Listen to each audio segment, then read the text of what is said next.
See, we made it through another week. Happy St. Patrick's Day to all my little leprechauns out there.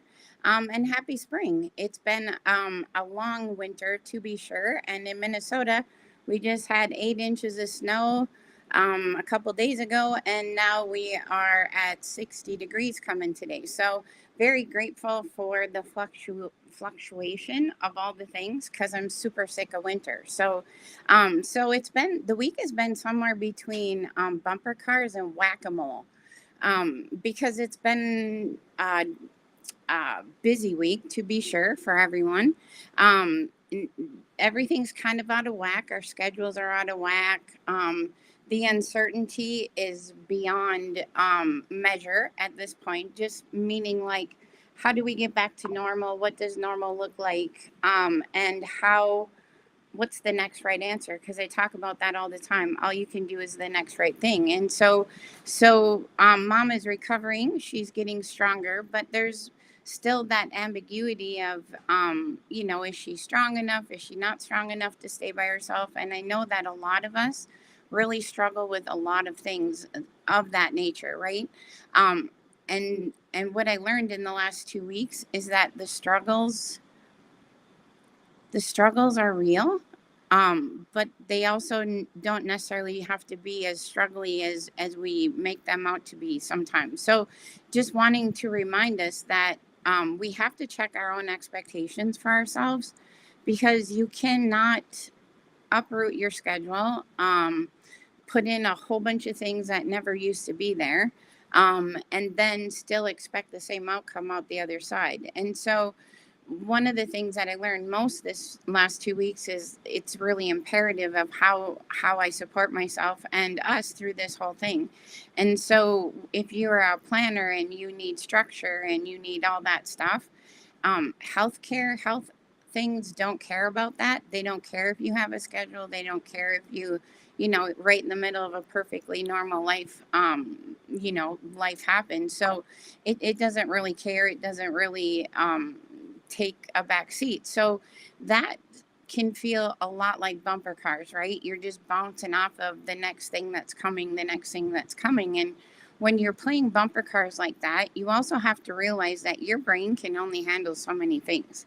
So if you can't recover from one emotional situation before you get into the next emotional situation, and when we're talking about caregiving and things are out of whack, that is you don't almost get to recover before the next thing happens. And so what I wanted to make sure that we're understanding is that we don't have to eat the whole elephant. Mom used to say that all the time. She says it all the time, actually.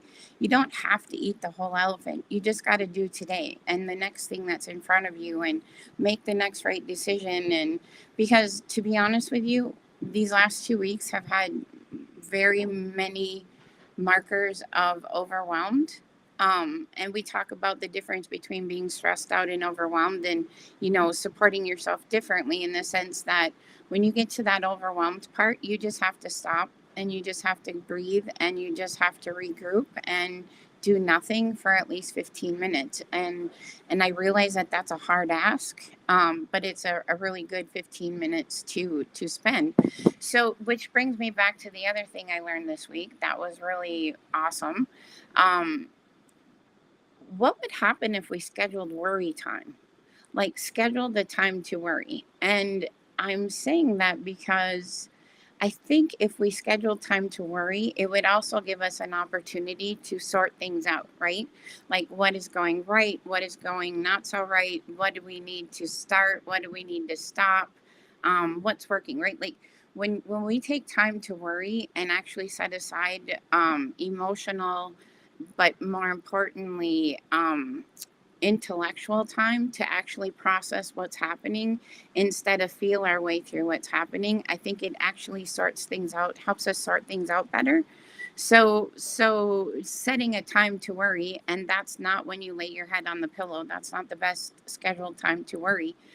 So what fits into your schedule, right? And maybe I'll worry about that in the morning, and you can just close your eyes and go to sleep. That's a plan. That's a schedule. That's a routine.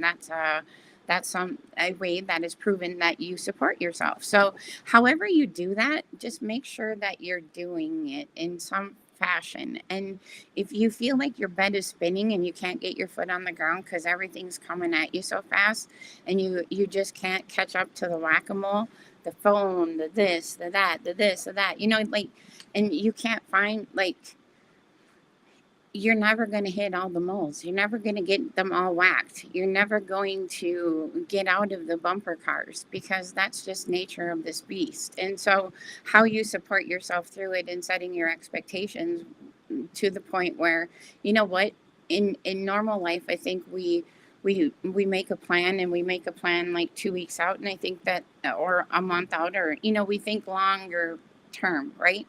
I don't think when you are in a situation you can have a long term plan, because I think it just frustrates you, right?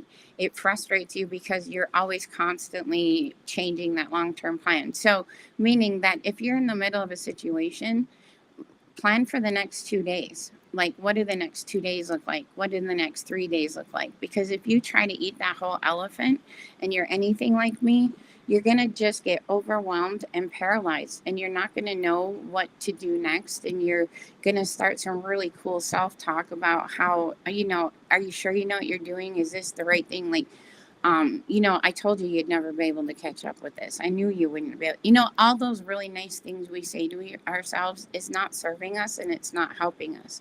But not knowing that ambiguity, not knowing what's coming next, is definitely what sends us into the emotional roller coaster and the bed spin. I hope that makes sense. But how you support yourself through that is really what makes the difference. And so if your week's feeling like bumper cars and whack-a-mole, you're never going to hit all the moles, you're never going to get all the cars, you're always going to keep getting hit. But but if you start itemizing all the things that are hitting you instead of itemizing all the things that are going good also, you're always going to be in a place where this sucks, instead of also saying this sucks, and this is kind of amazing that we get to spend this time together. And and I got this, you know what, we got through the week. That was my conversation this morning. We got through the week, everybody's happy, we got everything done. I got my bucket filled a little bit. Every morning is an opportunity to reevaluate and see what the next 2 days is going to hold, for sure. But I think you can only, at some point, if things don't feel stable and still really uncertain, really setting your expectation to just plan the next 2 days. And I know that for planners, that is really not how you roll. But I will tell you, the more you're stuck to your agenda and your plan, the more frustrated you're going to be. So you kind of have to be willing to let it go, because you can not let it go. And then I'm going to challenge you to take note of what kind of ride you just took yourself on. And is that the kind of bull you want to be on, right? We talked about that bull ride. It's all emotional. This every time the phone rings, and it's the doctor or it's home care, every single second of every single day requires a different emotion of you on a good day. And when things are uncertain and things are hard, it's really hard to recover. So if you don't catch everything, if you don't if you don't whack all the moles, if you miss something, if you whatever, right? Give yourself a break, because holy crap, like, it's a lot. It's a lot. And you're only human, and you can only do what you can do.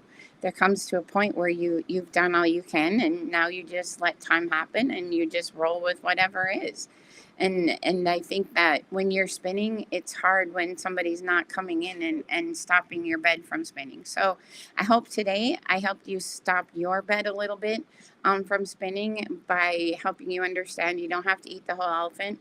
You can only process so many things at once, and everything's going to work itself out in the end. It always does. And when we talk about having a little faith and holding on to that thing, you just got to let go and let God, and he's gonna let you get to the next right answer, and or whoever your higher power is, or your spiritual guidance, because there's no map. There's no map. Nobody's coming to tell you what to do. Nobody's coming to tell you, you could actually tell yourself a different story that might serve you better. And I think that's really important for all of us to really understand and grasp, because that's where that's where all of our stories start. And back to taking care of yourself, it's the most important way to do that. So any Hoosers, on to more bumper cars and whack-a-moles for the next week, but you totally got this. Yeah, you got it. And if, even if for 5 minutes you don't got it and you got to go sit somewhere and cry your face off, I'm sending you a virtual tour, Kleenex, to tell you, yep, that's the right thing to do. That's the next right answer. And after you get done doing that, you're going to feel super much better. You're going to be able to gather your thoughts and readjust and head on, because you don't have a choice. And well, you can love yourself through it, or you can punish yourselves all through it. And which one's going to serve you better? So anyway, I hope this was helpful. If you found it helpful, please like and share with all your friends. I can't even begin to tell you how much I appreciate you all. You know, all who watch me, all who send good wishes, people in my life that just keep showing up when things get hard. I'm just so grateful, and I'm sure I speak for a lot of us when I say that thank you isn't even come close to the gratitude we feel. So just know that if someone's showing up for you, or you're showing up for someone, today you're their superhero, and that's a pretty cool thing to be. And it doesn't take much to do that. So today I'm going to encourage you to be your own superhero and take a look at what's going right as well as what's going wrong, and see where you end up. It might be a different place. You might have a different day. So with that, today's joke is, what do you call an Irishman who bounces off the walls? Ricochet. Get it? Ricochet? Funny.